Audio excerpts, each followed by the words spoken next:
I'm Elisa Leonard. I am on the board of directors for Aquarium Divers for Coral. I handle the publicity, and I am sitting here today in Cozumel, Mexico with Dr. Herman Mendez. He is the founder of the Cozumel Coral Reef Restoration Program. And we wanted to ask him a couple of questions after working with him for 2 days. Thank you so much for all that you've taught us. It was really amazing to see what you're doing here in Cozumel.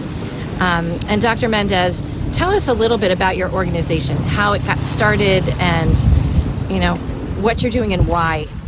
Well, mostly the Cozumel Coral Reef Restoration started in 2013, and it started when we planted the first coral. We noticed that people, usually all the divers, when they are taught to dive, they don't tell them anything about what the coral is. And 95% of the people that they get certified, they dive in places where the coral reefs are.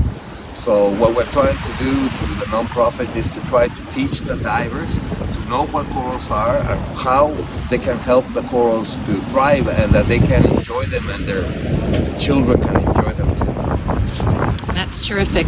And it really is amazing when you get in the water with you and you show us, all the coral that are growing and thriving down there.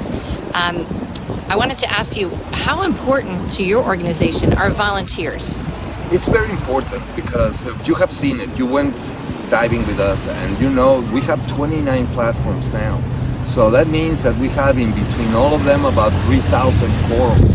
And by myself, I cannot clean them. So I need the help of the volunteers. So what we do is that we give them a course of what it is, what they have to know, so that they can help us effectively. And then they know how to identify the algae, how to identify the corals, how to use the brushes, and then they learn how to plant the corals by using the epoxy that we use. Yes, we did that today. And I will tell you, from a diver perspective, doing this kind of work is super fun, because not only are you working with the corals and learning more about the corals, but the fish come. They're curious. They want to see what you're doing.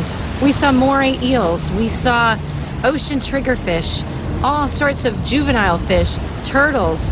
Everything is out there, and it's just amazing when you get in the water and you're actually giving back and doing something to help that environment that you love. So when divers come to Cozumel, maybe they're not volunteering with you, they're not working with you, and then other people come to Cozumel on those big cruise ships right behind you. What are some things that they can do that would be helpful to the reef? There are many things that they have to be done. The fact that now we have the new industry of the cruise ships, it is not like the best thing for the corals because of the pressure that the corals go through. Not only mechanically with all the movement of the ships and everything else, but also because of the sediments that they lift when their propellers are moving, and also because of the amount of people that they put on the island. So Cozumel has always been a place that it was more known for their diving than for anything else. And unfortunately, in 1994, they changed the vocation of Cozumel to make it a massive tourism island for cruise ships, where now we receive 7 cruise ships a day. That's almost 40,000 people. So the 200 dive stores that are in Cozumel, they only move 3,000 divers a day. So it gets to the point that for the operators, for the people with the money, it's more profitable for them to move the ships than to move the divers. So now they put into second term the corals for the massive tourism of the cruise ships. And on top of everything, now they want to build another pier that is going to be for another 7 ships. So that's going to be 14 ships in one single day. That's 80,000 people that you have to provide services for them. So you have to make more beach clubs, because not all of them are divers. And they just come to enjoy the beach. Now, what we're trying to do with the cruise ships is that we're starting to give them classes of coral reef, so that they know what corals are, even if they come in the ships. And then we take them to see the coral farms, snorkeling, so that they can have the first perspective. And it seems that it has been accepted, because now we have 5 cruise ship lines that they're working with us. We started with 1. It's still not enough, but we think that education is very important for the future of the reefs. The fact that we know that that not only is visiting the place, but that we know how we can preserve that place so that when we come back, we don't see it like a place that we don't want to go back again. That's right. We want this coral reef here and all over the world to be there for our children, our grandchildren, to love and enjoy seeing, and just, you know, a place that they want to go and visit and be a part of.